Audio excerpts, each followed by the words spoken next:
नमस्ते। साप्ताहिक कार्यक्रम तर्क वितर्क में आप सब लोग के शानदार स्वागत करते जा। उम्मीद है कि आप जहां भी होइबा, जैसे भी होइबा, स्वस्थ होइबा, तंदुरुस्त होइबा। कानून संबंधी कार्यक्रम में आप सब लोग की पूरी टीम की तरफ से शानदार स्वागत करते जा। भाई बहन लोग, तर्क वितर्क प्रोग्राम में जुनबा कानून के हर एगो विषय लेकर तोहर सामने आनी ला जा और ऐसा विषय जोन सकी तोहर जीवन में प्रकाश आने जानते जा कि ढेर कोई संशय में दुत में रहेलन जा, अपन अधिकार के बारे में नहीं जाने लन जा। और जब अपन अधिकार के बारे में नहीं जानबा तो सब कोई तौर से अन्याय करेला। ता ई अन्याय से बचे खातिर न्याय संबंधित अपन अधिकार सीखिया। ई प्रोग्राम के जरिए कोनो भी प्रश्न रही, सवाल रही, सकबा हमनी के लिखे। प्रोग्राम के पता है तर्क वितर्क एम्बेसी मौका, या ता हमनी के सकबा फोन करे 402 विथ मिल, या मुफ्त में सलाहकार चाहत हुआ, या मुफ्त में आप सलाह चाहत हुआ, एडवाइस चाहत हुआ, तो सकबा फोन करे दे संवित थन का वंतवा पर। तो चला कार्यक्रम के शुरुआत करब जा ई नवा बरिस के नवा विषय के साथ। और हमनी के विषय है आज दोनाशों। दोनाशों हर प्रकार के रहेला। मंदिर में जेबा तो दोनाशों करबा, या कोई भीख मांगत हुआ कोई दोनाशों करत हुआ, घर में सकबा दोनाशों करे, लुगा के दोनाशों करे। पर आज कानून के नज़र में दोनाशों का है देखब जा। और आज हमनी के साथ हवन वकील कपिल देव रघुनंदन जी। वकील कपिल देव रघुनंदन जी, नमस्ते। नमस्ते जी। कार्यक्रम में तो और स्वागत है। शुक्रिया। कैसे हाल चाल? सब भगवान की सब कृपा से कुशल चला था। मंगल। कुशल मंगल, हाँ एक जी। बार इसके बाद मिलत है एक आज। बरिस के बाद, हाँ जी। कपिल देव जी, चला आज जोन विषय रखले जा ऊ है दोनाशों। तो सबसे पहला सवाल हमार रही तौर से कि दोनाशों के अर्थ का है। हाँ जी, दोनाशों एगो सैफ हमने के हई बे भोजपुर में जैसे बोला सबको एगो दान।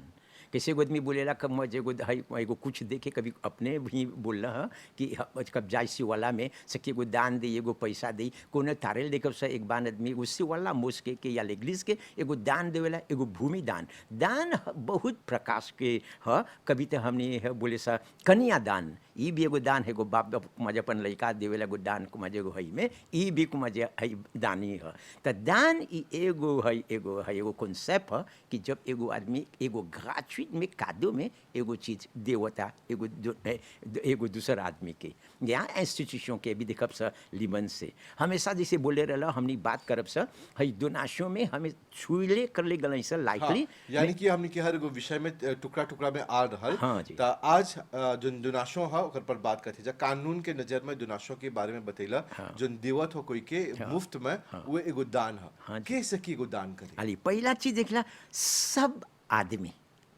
नॉर्मल सब आदमी जोन कुमाजिए उ लिब ह आर सबकी एगो डोनाशन करे। मतलब सब आदमी जोन कुमाजिए ओके धन बा या कोनो हई हमें भूमि में हमने भाई जमीन के बात में करब सा कि उ सकी एगो लिब ह एगो दान करे के। सब आदमी सकी, सब आदमी सकी। लेकिन उ जोन दानवा है चाहे जाने किसन दान, अभी जाविद के ओकर माटी लेके हाँ। हम स्वर्ग के दान में दियो। हाँ, हाँ। तो इसकी मुमकिन है? हाँ नहीं तो अभी देखब सा कि फोदे तू प्रोप्रिएटर होइबा तब Propriétaire होइबा तब। तब हाँ ता धीरे धीरे चली सा। तो देखिला सा सब आदमी लिब ह सकी एगो दान करी। अब दान करे के ओके चाहेला उ जमीनवा के एगो मानियर एगो फासों दे के कि उ दान एगो दान ह कि डिस्पोजे सकी करे उ जमीनवा। एगो एग्जाम्पल देला सब एगो आदमी सकी एगो दान एगो इंस्टीट्यूशन सारिताब के दे के। जैसे कि कुमार जे एगो आदमी सकी जैसे ओकर जमीन बा, ओकर चीज बा या कादो बा या कुछ भी बा, ओकर मानिए जैसे उ ओके दे खोजता सकी दे। और एक बांध दिल तो दिखेला सा हमने के हई सोसाइटी में एगो आदमी दान देवेला कब एगो लाज में हो जाला, कब लाज में हो जाला ओके कोई लइका फैका कोई कुछ नहीं बा। तो जोन आदमी ओके देखेला ओकर देखभाल करेला ओकर वेजू में जैसे हमने बोलेला सर, तो ओकर जोन चीज रहेला मैब होई या इमैब होई तो उ का करेला दान में दे देवेला उ आदमिया जोन ओके रहेला। कोनो आदमी दान देवेला जोन एगो दूसरा आदमी ओके शेयर बा, ओकर कुमार ओकर हई नाता ओकर संगे बड़ी हई घनिष्ठ संबंध बा। हाँ जी, यानी कि लोग के रिश्ता गहरा बा। गहरा बा, शुक्रिया। यही सोचते थे शेने अब नहीं आवता गहरा बा। तो देखबा उ आदमिया उ अपन दान सकी दे दे कुमार जो आदमिया के खुशी बा। एगो दूसरा चीज बा कभी देखबा एगो फौंडेशन के जैसे हमने देखिला से इंस्टीट्यूशन कुमा एसोसिएशन के जैसे सब बा शिवाला बा मुस्की बा लेग्लिस बा उ सकी जब कोई ओके नहीं बा तो सोची हो एगो दान दे देला मर जाब तो उ तो कुमा जे गुवेनमा के होई तो जहाँ गुवेनमा के होई लेता होई काहे न हम दे देला उ आदमिया के। मैं एगो दूसरा चीज बोलती सा कि एक बान आदमी सकेला शादी कर ले होई, कब शादी कर ले होई तो कोई भी नहीं सिविल ही नहीं शादी कर ले बा। मैं वो एगो पत्नी से जियता, वो एगो आदमी से जियता तो अब सकी एगो कुमा जे एगो दोनाशों करे ओकर हौ है मैडम वहाँ से जोन से जियता नहीं कथो बोले कर पत्नी ना हाँ। बस कि उ तो कर पत्नी नहीं बा सिविल में जैसे लीगल में लिव इन करेला ओकर लिव इन जेकर करेला। संगे रहेला। हाँ। अच्छा कपिल देव जी हैजा परी बोलत हुआ कि मान कि एगो व्यक्ति के लइका नहीं बा ओकर कोई नहीं बाते और जो के देखेला जेकर से उ प्यार करला जेकर से घनिष्ठ संबंध बा ओके सकी एगो दोनाशों करे। हाँ जी। अब मान कि एगो व्यक्ति ऐसन बा कि ओकर पूरा परिवार बा लइका फइका सब बा इसकी उ सकी अपन धन लेके दोनाशों में दे दे बिना लइकन लोग के दे दे। जी पढ़ के चला हो तू कुमा चाहिए दोनाशुआ में क्या बोलिया जाने लग। ई एगो बड़ा चीज है हम बुझ बोली पहला शुरुआ में कि ई जब एगो आदमी के कोई नहीं बा मैं अब तो हर है सवाल ई है मैं एगो आदमी ओकर कुमा एक दो तीन गो लइका बा अब उस सकी दान उठा के दे दे नहीं कानून बोलेला नहीं सकल जाए एगो है आदमी जोन एगो पोपियते है उ कुमा जे देजेगिते कर दे ओकर लइकवा के कुमा जे नहीं दे हाँ बेचे सकी बेच जाइए गड़िए तो ओकर धन दन है मैं दोनाशों करे के नहीं सकी उ लइकवा लोग के छोड़ के कुमा जे सकी दोनाशों में यानी कि दुआ नहीं है। दुआ नहीं है मिसल में एगो चीज बाऊ में अब एगो एग्जाम्पल देखल जा हर आदमी जोन दोनाशों करे को जता तो ओके चाहेला लिमिट जोन हमने के मोरिशन सिविल हाँ वही कोड तौर से पूछे के रही कितना सकी दोनाशों में दी हाँ ये यानी कि एगो कांचते है। हाँ हाँ जरूर जरूर एकरे नाम ओकर कोचिते डिस्पोनिब तो ही देखब सा तो एगो आदमी सकी एगो दोनाशों करे ओकर लइका के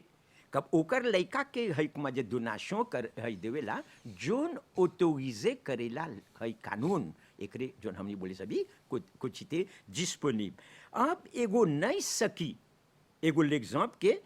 एगो लइका के अरे 4 गो लइका बा सिपा 3 गो लइका बा अब नहीं सकी एगो लइका के सब ओकर धन दे दे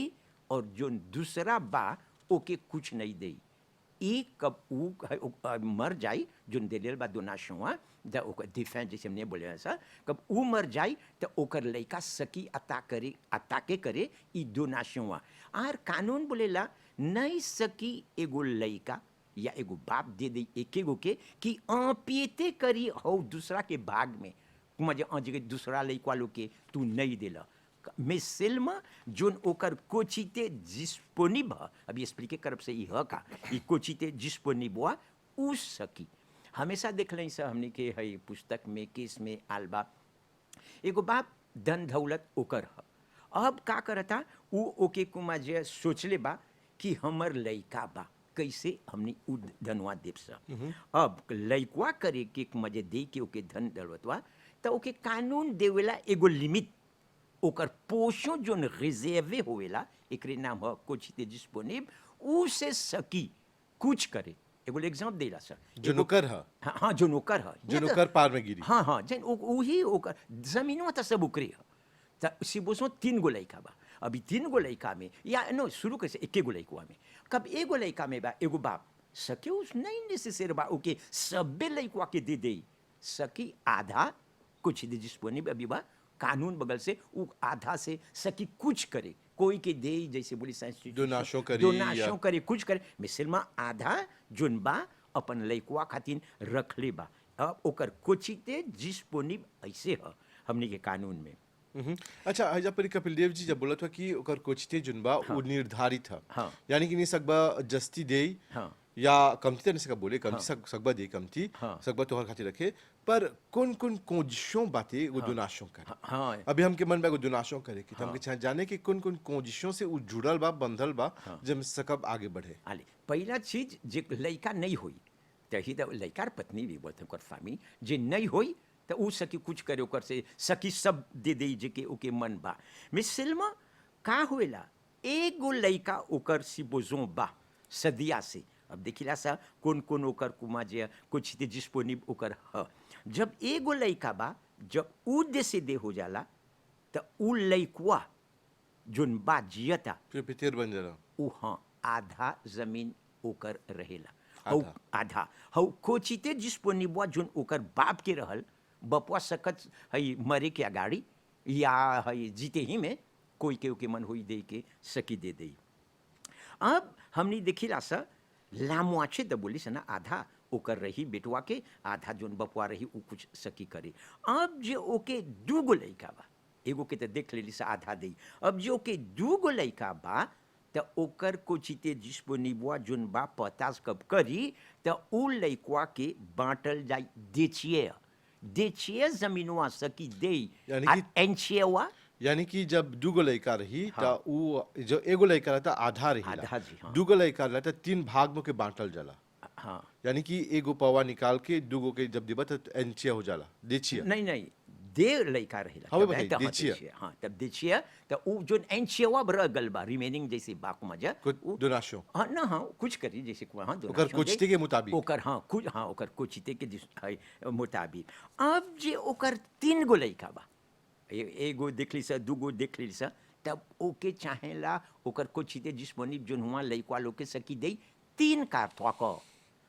थ्वाक मिलेला उ 3 गो लइकवा के सब जाने ने क मजे मिल जाई। अब एन क जोन रह जाइला आंचे पोषवा में हाँ अब फिर से वो कुछ सकी करे। ई हमने के पुस्तक में कितना देखबा हम कब लेक्चरर लिए एक्सप्लिके करते सर बड़ी डिफिकल्ट है वो लोग के मजे समझे के में बड़ी फासिल है ई का कोचिते डिस्पोनिबल। त अभी वकील के रूप में कार्यरत हुआ जिसे यहाँ से जा पुरान माजथा रहला पर हैजा परी आजकल जुन बा जुन युग में जियत हैजा अभी ये कोई जुनाशो करेला हाँ बा आदमी दोनाशो हाई करल रिस्पेक्ट करेलन सर। हाँ हाँ हाँ ई बात दोनाशो करल कब देखबा अभी देखब से एगो दूसर खाली ते दोनाशो भी बा जब खाली दान तो हमली बोल एगो बाप भी दान करेला अपन लड़का के ई त देखबा एक बार आवुए हई नोतेर का करेला ओकरे बोला अति जुनाशो देगी जेवा नहीं अभी उ नहीं उ दोनाशो देगी भी से है एगो फिक्टिशियस दोनाशो एकरे नाम दोनाशो देगी से पितार देखब सर दिताई से हिया एगो बाप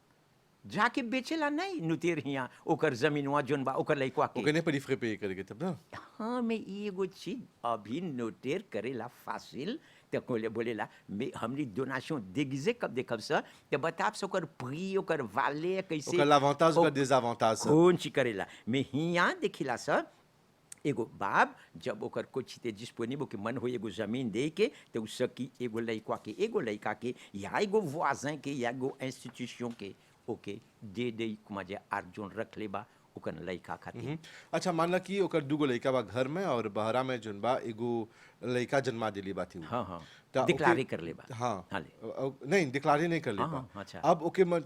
नॉर्मल डिक्लारे करते लइका के पार तो मिलबे करी हाँ जी। मानला कि नहीं डिक्लारे कर लेबा जब से पत्नी के नहीं पता चली लइका हाँ। लोग के पता नहीं चली ऐसी लइका बाते जरूर। अब एगो ऐसन समय आल जब जानता कि उजाई होला बाते हाँ, हाँ। ओके अनुभव हुआ था कि बुढ़ाव गल है अब जाब त उ लइका के वंचित नहीं करे खातिर सके ओके एगो जोनाशो करे। हाँ जी कैसे नहीं एगो बोली के ओकर कोचिते डिस्पोनिबल जोन रहेला लइकवा के ते देते ले अपन लइकवा के दे से बुझो एनक देछिए थ्वाक त हुआ बाकर कोचिते डिस्पोनिबल में से सकी डिस्पोजे करे जैसे के मन बा। अब देखता कि एगो लइका ओकर रहल दूसरा भी हम एगो बड़ा चीज भी बोलब कब आवेला उ लइकवा के दिखला ओकरे त लइका रहल में डिक्लारे नहीं नहीं कर कर रहल लेबा। ओकर जेगिछे नहीं ह में सिल्मा बोले नहीं ई त हम जानिला खुद हमर कि लइका हा। हमर लइका नहीं ह। सकब ओके लापाई पर छोड़े भाई का तो बोली अरे मतलब बाप है ये इतना बड़ा पैसा बा इतना धन दौलत बा काहे के मजे छोड़ देबे के बगल हाँ सकी जोन ओकर कोचिते डिस्पोनिबल ओके कानून बोलेला जोन चीजों के मन होई करे के ओकर जमीनवा से जोन रह गल बा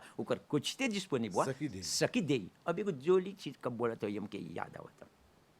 एक बान मॉरिशस में नहीं दुनिया में बा जैसे हमने बोल सकते लामूद हो गल बा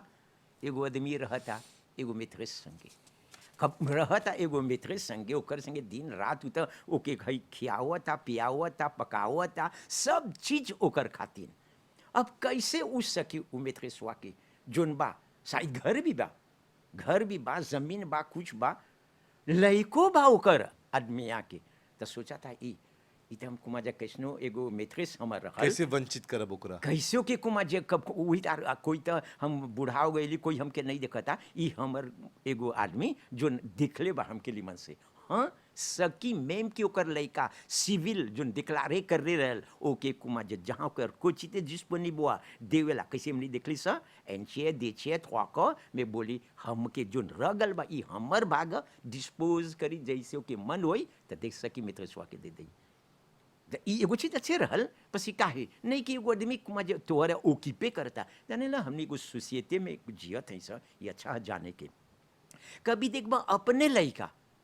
डोनाशन देगिजे कब देखब सब देखब कभी को बाप माँ दे देवला एगो लइका के लइका के डोमिनेट करेला त कैसे सकी ए गाची दूध में कुमाजे तूर दई कोथरा हुआ बे हिया देखबा लइका अपने के जन्मैले वो सब चीज कर लो मिजेर पासे कर लो तोहरा त दिखे ही नहीं करता हमके केस कितना हुएला लहई में बीरो में कब देखबे एगो माँ के रोवत हूँ बीरोवा में बोले हमर सब चीज दे दिली है बेटा हमके बोला एगो कोसे द हमर लइका हमके हमर हाथ में पकड़ के घर से निकालत हते त ई एगो एगो एगो दूसर मानिए भी देखे त कौन आदमिया जोन हमके देखले बा हमर बूढ़ा दिन में या लिली में या कोई हमर बेजुआ नहीं सकत नहीं करे वही देखभाल करता हमार कठिन समय में जिसे बोला जाला का एगो ईमानियत ग्राउंड में सिर्फ नहीं सोचत है कि हमके देखता त काहे नहीं जोन हमके कानून देवेला उ हकुआ कि एगो बुतवा से जोन हमके मन होई करे के कोई दोनाशो दिन कर देला। दोनाशो तो उठा के एगो दोनाशो ओकर में नाम में कर दे मानना कि उमर गलता वो जो का जेरिचे लोग बस की कौन करे लाकुर में नहीं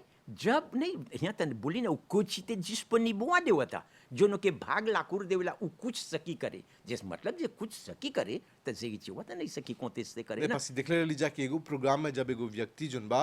एगो पार कोई के दे देवेला तब ओकर मरला के बाद सकबा कोठा तूर के फिर से अपन हक अधिकार मांगे हाँ यही है काची चीज देखब सा है बस कि हमेशा जैसे तू खूब जोली से लिमन से बोला है कि हमने देख नहीं सक कभी हई लाइट बड़ी हई में कुमाजे लिजे हल्का हाँ काला लिजे बस अब देखब सब लिमन से हमने देख ओकर पोसे जी ओकर लाखू ओकर सब तक एगो भाई बस इस सीमा में एक बार आदमी भाई बोले तो और प्रोग्राम देखेलन सर हम नहीं तो बात करेला बोले जितना खोसे ही देला से एगो चीज अच्छा है उ लोगो सीखेलन सर त नहीं कि नहीं प्रोग्राम रखल गल बा ओ लोग के अपन अधिकार के बारे में जनाई ही के हाँ जी बस ढेर कुछ ता हम ही नहीं थी सा अपन अधिकार के बारे में अब के समय रही एगो लीव लेके अपन कॉन्स्टिट्यूशन पर है कि कॉन्स्टिट्यूशन में कौन चीज बा हमर कौन अधिकार बा तो वही प्रोग्राम रखल जा जब साधारण भाषा में से कब जालो के समझाई के लोग के अधिकार हाँ, और एगो जोली चीज कब बोला तो हमके याद होता कभी देखबा कैम पोथी लोकाशो नहीं बा वकील बा सब चीज बा कभी एगो चीज तोरा चाहला on spur of the moment देशवित एगो चीज करे के अरे कभी तो नहीं जानला था का करला सीए करे के कौन सी करे के एगो डिसीजन ले के मिसलमा कब तू एगो कुमा जे जेनेरल में तनी मनी जनलो ये तो दो हालात सोच के तब वो डिसीजन वाले बा अच्छा तो हमने देखे सा डोनाशन एगो ला फोर्स ला लुआ है हमनी के कानून में इंस्क्रिय कर ले बा हमनी के कोड सिविल मोशन में डोनाशन के विषय कोनो का रूल्स रेगुलेशन कौन कानून है मतलब का है ई डोनाशन अच्छा अब हमनी देखब सा कौन कंडीशन एग्जिजे करल जाई एगो डोनाशन के कौन कंडीशन है एगो डोनाशन जैसे पहला चीज देखेला सा एगो डोनाशन में चाहेला दूगो आदमी नॉर्मल एगो टेस्टाटेर और एगो डोनाटेर एगो देई होला एगो लेवे होला हाई का एगो देई सबसे जोली हम नहीं सकब एक्सप्लिके करे मैं हम तो बोली टेस्टाटेर और डोनाटेर तो एगो खूब बोला एगो बाहुआ जोन देवेला और एगो जोन लेवेला आर चाहेला जोन आदमिया डोनाशन करता ओकरे चाहेला एगो प्रोप्रिएटर होई के जैसे तेरे लोग बोल नहीं सकबा कुमा जो एगो चीज उठा के दूसर के है एगो डोनाशन करे के चाहेला तू ही प्रोप्रिएटर हुआ फले तोहर रही तब न सकबे दे जरूर तोहर एगो चीज रही तब न कैसे हम तोहर चीज उठा के तोहर लो तो एगो आदमी के दे दे हम दूसरे आदमी जावी जूता ले निकाल के बैठल बा ओकर जूता लेके जाके भिख मंगा लो के दे देबा बोलब हाय जूता हम देवती त उ सकब दे हाँ। माटी जमीन ने से कब उठा के दी ना हाँ। तो हो के कोठा जरूरी है तो जुतवा के जरूरी नहीं है ना दूसरा खूब बोला अगर ये बोल दिला पहला चीज चाहेला एगो प्रोप्रिएटर होई के वो भी और एगो आदमी जोन ले और एगो जमीन दे दूसरा चीज हमने देखिला सर जोन एगो आदमी एगो जमीन देवता ओके चाहेला एगो आदमी माजे होई के माजे की मतलब ओके चाहेला 18 ans के ऊपर रह के अभी तक कानून में अब 18 ans है माजे है तो 18 ans ओके चाहेला रह के एगो डोनाशन करे के और सबसे बड़ा चीज है दोनाशों करी जिजुइता होई मतालमा ओकर हवाई जाते ही तुझसे पूछेगा पगला सकी दुनाशो वो करे पगला नहीं सकी देखे नहीं बस कि जोन होएला ट्रांजैक्शन हुई अभी देखब से कहाँ होएला तो ऊ नहीं सकी हर आदमी हाँ एक जब बोलत हो मतालमा कुमा जे ऊ सकी देखी नहीं हमने देखब हमने के प्रोग्राम में कब आई फिनी कर एक दो ना का ह चिते का ह चितेल ई सब हमनी देखब से कब एगो आदमी आज ओकर मतालमा पगला ह नहीं सकी खड़ा होई त के कैसे खड़ा होला हाँ पसी ढेर कोई मौका के फायदा उठावेला बोला कि वो कपार ने छबा या ओके अल्जाइमर हो गल बा हाय का। चला एगो पापी सीए करा दिब दुनाशो के हाँ तब हाँ हाँ ई देखब से ओकर कहाँ तक मजे ई कोरे कानून कि कर नहीं देवे कानून रखे। त देखबा महतालमा ओके चाहेला एगो आदमी कपाब कि ओकर समझी कि का होएला मेंटली फिट मेंटली फिट और सबसे बड़ा चीज कब दोनाशों करब त तोहरा चाहेला सब फॉर्मालिटी उ जमीनवा के नोतेर के आगे करे के एगो दोनाशों करला बिना नोतेर के आगे और उ दोनाशों उ एगो फॉर्म लेवेला एगो कोंथरा के मतलब चाहेला एगो दोनाशों करब त चाहेला जाए के एगो नोतेर के देख के उ नोतेर रेजिजे करी उ नोतेर सब लिखी जैसे एगो आदमी किनेला एगो जमीन बेचेला उ भी अनमन बराबर हियाँ तमें से कर ओकर मोआ कर हई समझे वेला जब यहाँ बोली दोनाशों करता नहीं कि किनता बेचता मैं चाहेला पासे होई के कोनो दोनाशों करब एगो नोतेर के आगे ओब्लिगाटोirement ओब्लिगाटेरमेंट न तक आली हम एगो मन बा हमके एगो आदमी के दे के हम एगो जमीन जोन हमारे एगो बुध बा एगो रगल बा मैं अब नोतेर यहाँ नहीं गई तो कौन पैव बाकी उ हम कुमजो के दे देली ना तमन एगो पापिया काट ब्ला में लिख ली बोले थे कि हमर जोन हई मटिया बात जमीनवा बा इतना टुकड़ा इतना पेस के जोन बा हम एक ही देवत है जाविद के नाम पर करत है नहीं ओकर बारे नहीं नहीं नहीं वो एगो तेस्तामा से की करे में यहाँ भी कोतरा करे के नहीं माना कि वो कागज में लिखब कि आई एम डोनेटिंग हाँ हाँ नहीं नहीं वालेर नहीं बा हुआ नहीं अभी नहीं नहीं दोनाशों के चाहेला जाई के नोतेर के सामने। हियाँ मैं सलमान कौन काली ते चीज जइबा नोतेर हियाँ अब हमके मन बा खाली एगो कुमा जैसे तरेला बोला हई हई भाई के लेके ओकर हई जूता दे के तो जूता खातिर नहीं जेबा नहीं जबा नोतियर लगे अच्छा कपिल देव जी जब हैजा पर ही नोतियर लगे जेबा तो ओकर फॉर्मालिटी कहा कैसे चलना जाए कि कैसे चाह नोतियरवा के देखे कि ढेर कोई के प्रॉब्लम ई है हाँ। कि नोतियरवा कहाँ पर ही है हाँ, हाँ। कहाँ रहेला कैसे चिनब कि वो आवो कहा कि नोतियर है हाँ। अब नोतियरवा लगे जाके कौन ची बोलब के चलना जाए कि नोतियरवा हाँ भाई धर्म एगो चीज करे से हमनी अभी प्रिपारे करत हैं एगो पुस्तक बोली तोरा लिख ले नहीं हमनी चलब सा धीरे धीरे आवो के काम का है आवोका के काम का है नोतेर के काम का है और पौतेर के काम है देताई में आली तो अभी तोहर के शुआ ई है एगो नोतेर ई एगो प्रोफेशनल आदमी एगो आदमी लीगल है ओकरो भी बोलेला सा मैथ बस वो का करेला एगो कुमा जब एगो आदमी किने या बेची एगो कोंतरा सिर्फ ही नहीं वो तब एक कंपाई सब एक बांध के बा नोतेर कुमा ही करेला हई कोंतरा तो वो देखब उ सब चीज लिखेला उमें जैसे कोई कानून कि ओकर आगे देव ओकर हई देवान नोते तिल हई एक्सिजो हार होल उ रेजिजे कर ले बा उ कोंतरवा अब उ कोंतरवा में का होल बा जोन आदमिया देवता ओकर कपार में कुमा जोन जोन ओकर l'intention बा सब लिख के उमें कानून बगल से बन डाली सब ओकर l'intention कितना के देवता कौन क्वालिटी के सिपाही गो वंत ह सिपाही गो दोनाशों ह कादो देवता कौन ची देवता सब ओकर देताई अनमन जैसे गो कोंतरा हुएला किने के बेचे के उसे करी उ नोतेरवा नोतेर ओकर ओकर मेन ऑफिस चाहेला हमेशा शहर में मेन ऑफिस हुआ शहर में नोतेर के बाद किरपिट में नहीं सकी नहीं सब नोतेर कब दिखब एग्जिस्टे बा है मॉरिशस में अभी नहीं मुझको 63 से कितना भी नहीं याद बा मिसलमा देखब उ लोग शहर में उ लोग के मेन ऑफिस चाहेला हुआ तो धीरे दिखला जाके आवोका लोग अपन काबिने खोल लेलन जा रोजबेल में किरपिट में तो एगो नोतियर के दुकान है एगो बिलो खोले के खूब बोला आवोका सकी खोले एगो सब ऑफिस कुमा जे ओकर मेन ऑफिस रही हई सर में हई में भाई अब हुई सब तो अनमन बराबर सकियन सन खोले एगो कुमा जे सब ऑफिस एगो दूसर लंदवा में अच्छा ता आज के कंडीशन में देख ली जा कि जब डोनाशन करे जात हुआ ओब्लिगाटोरमेंट चाहेला एगो नुतेर लगे जाए के और नुतेर जोन बा उ ना केरपिप में रोजबिल में नहीं मिली तोहरा मिली शहर में काहे कि जितना भी नुतेर बा ओ लोग के बीरो जोन बा शहर में लौकेला ता कपिल देव जी हमनी के समय की घड़ी जोन बा बोला था हइजे पर कंडीशन जोन एगो कंडीशन पहला कंडीशन ई है कि चार नुतेर लगे जाए के विषय काफी लंबा बातें आवत सप्ताह के जारी रखब जा यानी कि एगो क्वेश्चन मार्क डाल दिले जा कि नुतेर लगे हमली